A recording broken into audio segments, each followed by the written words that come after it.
आइए friends, Chandra civil exam prep में आपका स्वागत है।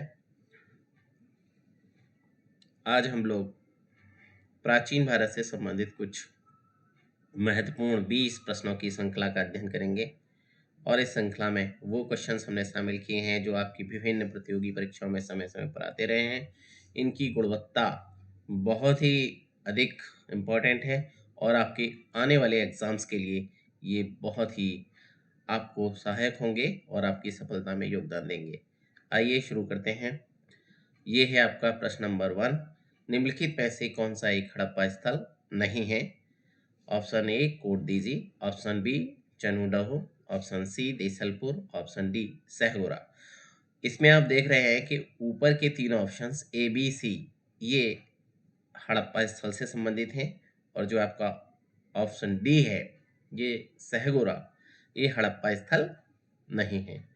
सहगोरा हड़प्पा स्थल उत्तर प्रदेश के गोरखपुर में स्थित है जो कि सिंधु घाटी सभ्यता से संबंधित नहीं है। प्रश्न नंबर 2। पूर्व वैदिक आर्यों का धर्म प्रमुखतः क्या था? ऑप्शन है मूर्ति पूजा और यज्ञ, भक्ति, प्रकृति पूजा और भक्ति, प्रकृति पूजा और यज्ञ।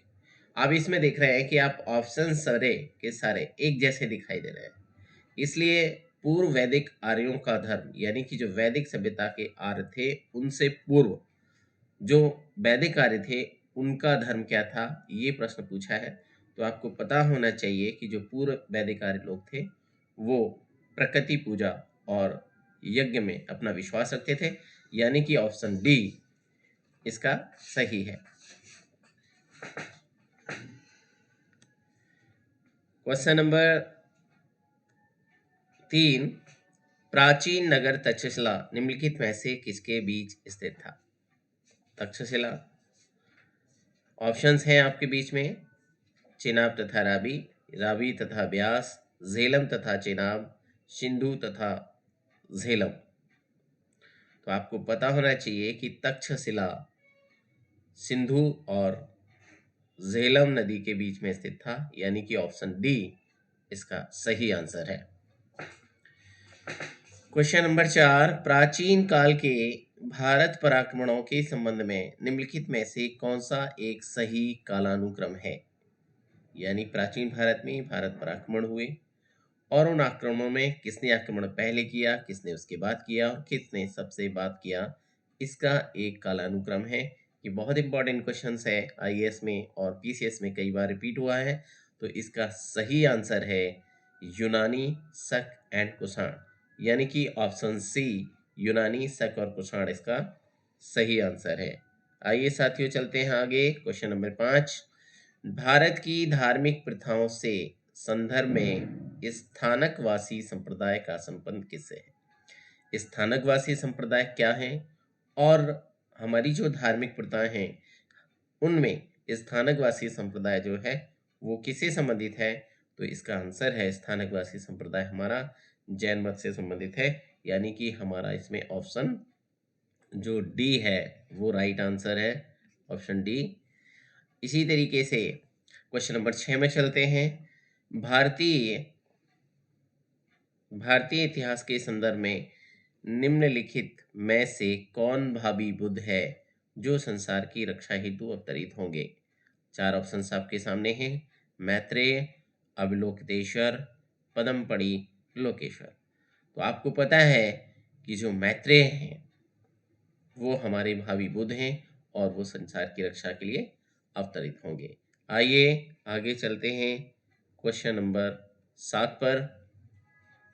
निम्नलिखित युगों में से कौन सा एक भारतीय षड दर्शन का भाग नहीं है? भारतीय षड दर्शन का भाग नहीं है, कौन सा ऐसा इसमें से है? आपके ऑप्शंस हैं सांख्य और योग, लोकायत और कापालिक, मीमांसा और वेदांत, न्याय और योग। इसमें से आपको बताना है कि कौन भारतीय दर्शन का भाग नहीं है। आपको पता है कि सांख्य, योग, मीमांसा, वेदांत, न्याय ये सारे के सारे हमारे भारतीय दर्शन में हैं, लेकिन हमारा जो लोकायत और कापालिक है ये हमारे भारतीय दर्शन से संबंधित नहीं है। आपको पता है लोकायत दर्शन बहुत ही प्रसिद्ध है जो कि चारवाक जी का है, और कापालिक जो है ये एक तरीके का शैव दर्शन है। जो कापालिक यानी खोपड़ी से रिलेटेड होता है उसको कापालिक दर्शन के रूप में जाना जाता है। तो इस प्रकार से ऑप्शन बी, इसमें जो आपका ऑप्शन बी है वो आपका ऑप्शन बी जो है वो राइट आंसर है। तो यानी कि हमारा जो है वी आंसर राइट है। क्वेश्चन नंबर 8, निम्नलिखित में से कौन सा एक बौद्ध मत में निर्माण की अवधारणा का सर्वश्रेष्ठ व्याख्या करता है? यानी कि इसमें पूछा गया है कि बौद्ध मत में निर्माण की सही अवधारणा क्या है, या मुख्य परीक्षा में आप लिखते हैं तो आपसे पूछा जा सकता है कि बौद्ध मत में निर्माण की अवधारणा को स्पष्ट कीजिए। तो आपको पता होना चाहिए निर्वाण का आशय होता है तृष्णा रूपी अग्नि का समन। जब व्यक्ति के अंदर से तृष्णा रूपी जो अग्नि का समन हो जाता है तो बुद्ध धर्म में उसे माना जाता है कि उसने निर्माण प्राप्त कर लिया है। आइए प्रश्नों की श्रृंखला में क्वेश्चन नंबर 9।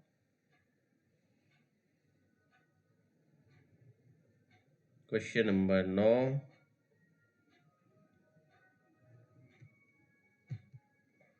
क्वेश्चन नंबर 9 थोड़ा सा कट रहा है, उसको थोड़ा मिनिमाइज करते हैं तो थोड़ा सही दिखेगा। अब थोड़ा स्लाइड छोटी हो गई तो आपको सही से दिखाई देगा। कुछ शैलकृत बौद्ध गुफाओं को चैत्य कहते हैं जबकि अन्य को विहार, दोनों में क्या अंतर है?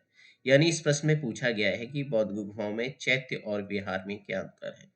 बहुत ही इंपॉर्टेंट सवाल है। आईएएस में कम से कम 10 बार पूछा गया है, पीसीएस में 2-3 बार आया है, और छोटे छोटे एग्जाम्स में अगर आप जाओगे तो अलग अलग क्वेश्चन आपसे पूछे जाएंगे कि चैत्य क्या होता है और विहार क्या होता है। तो यहाँ पर अन्य परीक्षाओं के लिए 2 क्वेश्चन आपके बनते हैं। तो इसका जो सही आंसर है वो है आपका आंसर नंबर जो है ए, यानी कि चैत्य जो होता है वो हमारे पूजा स्थल होते हैं और विहार हमारे बौद्ध भिक्षुओं के निवासी स्थान है। तो आपको ध्यान करना है कि चैत्य क्या है। चैत्य हमारे पूजा स्थल हैं और विहार जो है वो हमारे निवासी स्थान है, और दोनों ही स्थल हमारे बुद्ध धर्म से रिलेटेड है। तो ध्यान रखना है आपको कि बौद्ध गुफाओं में चैत्य जो होते हैं पूजा स्थल होते हैं, और बौद्ध गुफाओं में जो विहार होते हैं वो बौद्ध भिक्षुओं के निवासी स्थान होते हैं। तो इसका ऑप्शन नंबर ए आपको बिल्कुल सही जाता है। अब आते हैं क्वेश्चन नंबर 10 पर। जैन दर्शन के अनुसार सृष्टि की रचना एवं पालन पोषण कैसे हुआ? प्रश्न है कैसे हुआ? सार्वभौमिक आस्था से हुआ, सार्वभौमिक आत्मा से हुआ, सार्वभौमिक विधान से हुआ, और सार्वभौमिक सत्य से हुआ। तो आपको पता है जैन धर्म इस बात को बार बार कहता है, चिल्ला के कहता है कि हमारी जो सृष्टि का सृजन हुआ है, ये जो सृष्टि की जो रचना है और इसका जो पालन पोषण है वो एक विधान, सार्वभौमिक विधान से हुआ है। तो इसका ऑप्शन नंबर सी जो है बिल्कुल सही है। साथियों इस आंसर को आप याद रख लीजिए। मेंस में लिखने पे आपको जब कोई दर्शन लिखेंगे तो आपको सार्वभौमिक विधान शब्द अगर याद रहेगा तो आप अच्छे से मेंस को लिख पाएंगे। तो जो सार्वभौमिक जो विधान है वो हमारे जैन दर्शन के अनुसार सृष्टि की रचना एवं पालन पोषण के लिए उत्तरदायी है। सार्वभौमिक विधान से ही हमारी जो सृष्टि है उसकी रचना और पालन पोषण होता है। आइए चले आगे क्वेश्चन नंबर 11 पर। अनेकांतवाद निम्नलिखित में से किसका क्रोध सिद्धांत एवं दर्शन है? अनेकांतवाद अच्छा सा शब्द सुनने में आता है। अनेकांतवाद किसका क्रोध सिद्धांत और दर्शन है? तो आपको पता है अनेकांतवाद भी जैन मत का ही सिद्धांत है, जैन धर्म से ही संबंधित है। आपसे प्रश्न पूछा गया कि अनेकांतवाद क्या है, किस धर्म का सिद्धांत है, किस धर्म से संबंधित मत है? तो इसका आंसर होगा जैन मत। आप इसे याद कर लें। क्वेश्चन नंबर 12, महान धार्मिक घटना महामस्तकाभिषेक निम्नलिखित में से किससे संबंधित है और किसके लिए की जाती है? देखिए ये बहुत ही इम्पोर्टेंट धार्मिक घटना है जो कि हमारे इतिहास में महामस्तकाभिषेक के नाम से जानी जाती है, और ये हमारे दक्षिण भारत में कर्नाटक में एक बाहुबली जी हैं, और इनके ऊपर एक मूवी भी बनी है बाहुबली। तो आपको याद रखना चाहिए कि महामस्तका अभिषेक या महामस्तक अभिषेक शब्द जो है वो हमारे दक्षिणी कर्नाटक बाहुबली से संबंधित है, जिस पर एक बहुत अच्छी मूवी बाहुबली भी बन चुकी है। तो ये आपका बहुत ही अच्छा क्वेश्चन है। क्वेश्चन नंबर आपका 13, निम्नलिखित में से किस वारधार मूर्ति शिल्प रिलीफ स्कल्पचर शिलालेख में अशोक के प्रस्तर रूप चित्र के साथ रणियो अशोक राजा अशोक उल्लिखित है? तो हम ये बता दें, ये सवाल आईएएस में पूछा गया है और आईएएस का ये सवाल है। और ये सवाल कम से कम 2 से 3 बार रिपीट हुआ है कई एग्जाम्स में, और इसे काफ़ी कम लोग कर पाते हैं। तो किस उपहारदार मूर्ति शिल्प रिलीफ स्कल्पचर शिलालेख में अशोक के प्रस्तर रूप चित्र के साथ रणियो अशोक? तो हम ये कहते हैं कि कौन सा ऐसा अभिलेख है, इसको अगर सादा भाषा में हम बोलें कि कौन सा ऐसा अशोक का अभिलेख है जिसमें अशोक को रणियो अभिषेक अर्थात राजा अशोक नाम से उल्लिखित किया गया है। अगर इसी सवाल को दूसरे सवाल से किसी सादा परीक्षा में पूछा जाएगा तो आपसे पूछा जा सकता है कि जो राजा अशोक किस और कहाँ के जो है शिलालेख में उल्लिखित किया गया है? तो आपको आंसर इसका होना चाहिए डी, यानी कि कंगनहल्ली। अब आपका कंगनहल्ली है कहाँ? अगला प्रश्न होता है कि कंगनहल्ली कहाँ पर है, तो आपको पता होना चाहिए का से का कर्नाटका। तो कंगनहल्ली जो है कर्नाटका में एक ऐसा स्थल है जहाँ पर एक रिलीफ स्कल्पचर का मतलब है एक ऐसी उभारदार मूर्ति वहां पर बनी है जिसमें लिखा हुआ है एक चित्र के ऊपर रणडियो अशोक अर्थात राजा अशोक। तो हमको याद रखना है, कंगनहल्ली को हमें नहीं भूलना है, पकड़ के रखना है, और हमें रणडियो अशोक राजा अशोक को भी याद रखना है इससे जोड़ करके। ये बहुत इंपॉर्टेंट है, वेरी इंपॉर्टेंट क्वेश्चन है। आगे चलें, क्वेश्चन नंबर 14, सम्राट अशोक के राजादेशों का सबसे पहले विकूटन डिसाइफर किसने किया था? देखिए, इस सवाल को सिंपल भाषा में कहें तो ये कहा जाता है सम्राट अशोक के जो शासनादेश थे, जो राजादेश मतलब राजादेश शासनादेश, जो उसके निर्देश, जो कुछ भी सम्राट अशोक ने लिखा उनको सबसे पहले डिसाइफर, ये डिसाइफर मतलब विघटन अर्थात उनको सबसे पहले किसने पढ़ा? इसको संक्षिप्त भाषा में हम लोग बोलेंगे कि सम्राट अशोक के जो कुछ भी राजा देश थे, राज्य अभिलेख जो भी थे, उनको सबसे पहले पढ़ने वाला, उनको विकूटित करने वाला, डिसाइफर करने वाला कौन व्यक्ति था? बहुत इंपॉर्टेंट है, पीसीएस में कम से कम 15 बार पूछा जा चुका है, वनडे एग्जाम में भी कम से कम 20वें बार आ चुका है।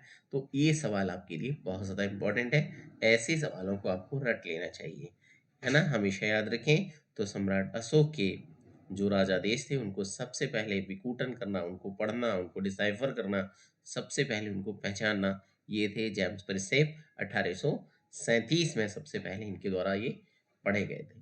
1837 में जेम्स प्रिंसेप के द्वारा अशोक के आदेशों को पढ़ा गया था। तो आपका ऑप्शन नंबर डी यहाँ पे सही हो जाता है। अब हम चलते हैं इसके आगे क्वेश्चन नंबर 15 पे। इलाहाबाद स्तंभ शिलालेख निम्नलिखित में से किस एक से संबद्ध है? देखिए, बहुत इंपॉर्टेंट है, नाम हम आपको बता दें, इलाहाबाद शब्द जो है इलाहाबाद, इलाहा प्लस बाद, अल्लाह का बाद, यानी कि अकबर के द्वारा इसका नाम दिया गया था इलाहाबाद। वर्तमान में इसको नाम बदल करके अब जो है इसका नाम प्रयागराज हो गया है, और बहुत पहले भी इसका नाम प्रयागराज ही था। तो यानी कि प्रयागराज से आए हम इलाहाबाद और इलाहाबाद से फिर आ गए हम प्रयागराज। तो यहाँ पे एक शब्द याद रखें कि इलाहाबाद यानी कि अकबर की नगरी इलाहाबाद था।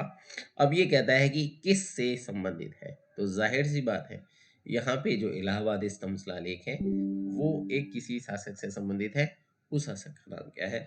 वो है हमारे शासक अशोक, यानी कि इलाहाबाद स्तंभ लेख में हमारा अशोक का जिक्र है। उन्होंने वहां पर जगह जगह, आपको पता ही है, ज्यादातर स्तंभ शिलालेख जो है अशोक के द्वारा बनवाए गए थे। तो इलाहाबाद में भी उनका एक स्तंभ शिलालेख स्थित है। तो option A is the right answer in this case. प्राचीन भारत की क्वेश्चन नंबर 16, प्राचीन भारत की निम्नलिखित पुस्तकों में से किस एक में शुंग राजवंश के संस्थापक के पुत्र की प्रेम कहानी है? बहुत ही इंपॉर्टेंट क्वेश्चन है और बहुत बार आता है। हालांकि आपने इस नाटक को देखा भी होगा, सुना भी होगा, और अगर आप इनमें ध्यान से पढ़ेंगे तो ऑप्शन में भी आपको पता होगा। इसमें आपने पूछा है कि शुंग वंश का शासक इसमें कौन थे। आपको पता है अग्निमित्र जो थे वो शुंग वंश के शासक थे। तो अगर शुंग वंश के शासक थे और आपको पता है उनका नाम था अग्निमित्रम, और अग्निमित्रम जो थी वो एक मालविका से प्यार करते थे जो कि उनके दरबार की एक नर्तकी थी। तो इस प्रकार से मालविका और अग्निमित्र की जो प्रेम कहानी है वो मिलती है मालविका अग्निमित्र नाम से। तो इसीलिए इसमें जो आपका आंसर है डी बिल्कुल राइट है। तो ये प्रश्न आपका बहुत इंपॉर्टेंट है कि मालविका अग्निमित्रम में क्या वर्णित है। तो आपका सही जवाब होना चाहिए मालविका अग्निमित्र की प्रेम कहानी, जो कि शुंग वंश के राजवंश से संबंधित है। तो यहाँ पर आपका सवाल गलत नहीं होगा और 100% कहीं ना कहीं ये सवाल आपको मिलेगा और आप इसको सही कर पाएंगे। क्वेश्चन नंबर चलते हैं, आइए आगे। 17, गुप्त काल के दौरान भारत में बलात्सम वृष्टि के संदर्भ में क्या कथन सही है? देखिए यहाँ पर यह गुप्त साम्राज्य के मध्य प्रदेश काठियावाड़ क्षेत्र में पूर्णतः अविद्यमान था। बलात् श्रमिक साप्ताहिक मजदूरी का हकदार होता था। मजदूर के ज्येष्ठ को बलात् श्रमिक के रूप में भेज दिया जाता था। इसे राज्य के लिए आय का एक स्रोत, जनता द्वारा दिया जाने वाला एक प्रकार का कर माना जाता था। देखिए हम ये मानते हैं कि विष्टि या श्रम, गुप्त काल में विष्टि क्या था। यह आपसे पूछ लेगा कि विष्टि शब्द का संबंध किससे है, तो विष्टि श्रम से संबंधित है। यह बहुत सारे क्वेश्चंस बन जाते हैं। यह विष्टि शब्द जो था किस काल में ज्यादा प्रचलित था, तो गुप्त काल में प्रचलित था। तो आइए इसी प्रश्न से हम कई सारे प्रश्नों के जवाब दे लेते हैं यहीं पर, और किसी न किसी एग्जाम में कहीं ना कहीं ये प्रश्न आपको टकराएगा। तो इसलिए आप ध्यान रखें कि विष्टि क्या है। विष्टि एक बलात्सम था जो कि कहाँ पे था, गुप्त काल में था।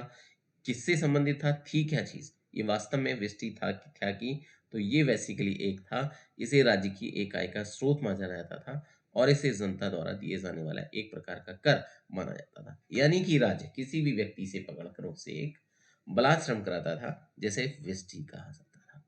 दूसरे शब्दों में इसे राज्य की आय का एक स्रोत माना जाता, क्योंकि हम किसी भी व्यक्ति से श्रम कराते थे और उसके बदले का पैसा उसे नहीं देते थे। उसकी जो पैसा बचता था तो वो राज्य की इनकम होती थी, और इसे एक तरीके से टैक्स माना जाता था कि आप इस देश के नागरिक हैं, इसके लिए आपको काम करना है, तो आपको विष्टि यानी कि बलात्श्रम करना पड़ेगा। तो ये प्रथा हमारी गुप्त काल की थी और ये एक तरीके से बलात्श्रम था। विष्टि बलात्श्रम गुप्त काल, ये जो है राज्य की आय का स्रोत था और जनता का एक प्रकार का टैक्स था। तो जिस तरह से आज हम टैक्स देते हैं इनकम लेने के बाद, तो उसी तरीके से पहले हमारे पास टैक्स देने की व्यवस्था नहीं थी, लेकिन हम राज्य को एक राज्य के लिए काम करते थे और राजा हमसे जबरदस्ती कार्य करा के रख लेता था। बलात्श्रम यानी कि जबरदस्ती कार्य कराता था। तो इस प्रकार से विष्टि बहुत इंपॉर्टेंट टर्म है, बहुत इंपॉर्टेंट शब्द है। मुख्य परीक्षा में भी लिखने को इस पर आ सकता है कि गुप्त काल में जो बलात्श्रम वृष्टि की प्रथा थी, इस पर संक्षिप्त में निबंध लिखिए या संक्षिप्त में इसके बारे में वर्णित कीजिए। क्या आज भी ये प्रासंगिक है? तो इस पर आप अच्छे से विचार लिख सकते हैं। तो आप ये इस चीज को याद रखें। अब चलते हैं, आइए क्वेश्चन नंबर 18 पे। निम्नलिखित में से कौन सा एक काकतीय राज्य में अति महत्वपूर्ण समुद्र पंतन था? समुद्र पत्तन था, यानी कि हमारा एक महत्वपूर्ण समुद्र पत्तन जो कि काकतीय राजवंश से संबंधित था। तो आपको पता है काकतीय राजवंश का एकमात्र पत्तन था और उसका नाम था मछलीपट्टनम, जिसको आजकल हम मूसलीपट्टनम के नाम से जानते हैं। तो मूसलीपट्टनम या मछलीपट्टनम या मूसलीपट्टनम या मछलीपट्टनम, ये काकतीय राजवंश का एक महत्वपूर्ण बंदरगाह था। आइए क्वेश्चन नंबर 19, किसने राष्ट्रकूट साम्राज्य की नींव रखी थी? देखिए राष्ट्रकूट साम्राज्य की स्थापना किसने की, बहुत इंपॉर्टेंट प्रश्न है। और ये सवाल छोटे मोटे परीक्षाओं में राष्ट्रकूट साम्राज्य की नींव या राष्ट्रकूट साम्राज्य की स्थापना या राष्ट्रकूट साम्राज्य का प्रथम शासक जिसने स्थापना भी की वो था दंती दुर्ग, यानी कि आपका ऑप्शन नंबर डी बिल्कुल राइट आंसर है। आप आंख मीच करके आप दंती दुर्ग पर लगा दें। राष्ट्रकूट साम्राज्य की नींव दंती दुर्ग ने रखी थी। आइए इसका लास्ट क्वेश्चन है ये, स्वतांत्रिक तथा सम्मितीय किस मत के संप्रदाय थे? जैसे हमने पहले भी कई संप्रदाय के मतों में बताया था, जैसे कि चारवाक का एक संप्रदाय था, लोकायत। वैसे ही इसमें यहाँ पूछा है कि सौतांत्रिक तथा सम्मितीय किस मत के संप्रदाय थे। आया हुआ क्वेश्चन है, रिपीटेबल है और बहुत ज़्यादा ये पूछ लेता है, तो आपको पता होना चाहिए कि जो सौतांत्रिक तथा सम्मितीय जो थे ये हमारे बौद्ध मत के संप्रदाय हैं। तो इस प्रकार से हम सौतांत्रिक और सम्मितीय को बौद्ध धर्म से रिलेटेड करते हैं। जैसे हमारे हीनयान और महायान ये भी हमारे बौद्ध धर्म के ही संप्रदाय हैं, तो ठीक उसी प्रकार से हमारे सौतांत्रिक और सम्मितीय भी बौद्ध धर्म के मत हैं, बौद्ध धर्म के संप्रदाय हैं। तो आज के लिए इतना ही, मिलते हैं फिर से। और हम आपको इस वीडियो में यही कहेंगे कि आप Chandra civil exam prep download करें। Chandra civil exam prep YouTube channel को खोज लें, वहाँ पर आपके इस तरीके के वैल्यूएबल क्वेश्चंस आपको मिलेंगे जो आपकी हर परीक्षा में आपका साथ देंगे। धन्यवाद।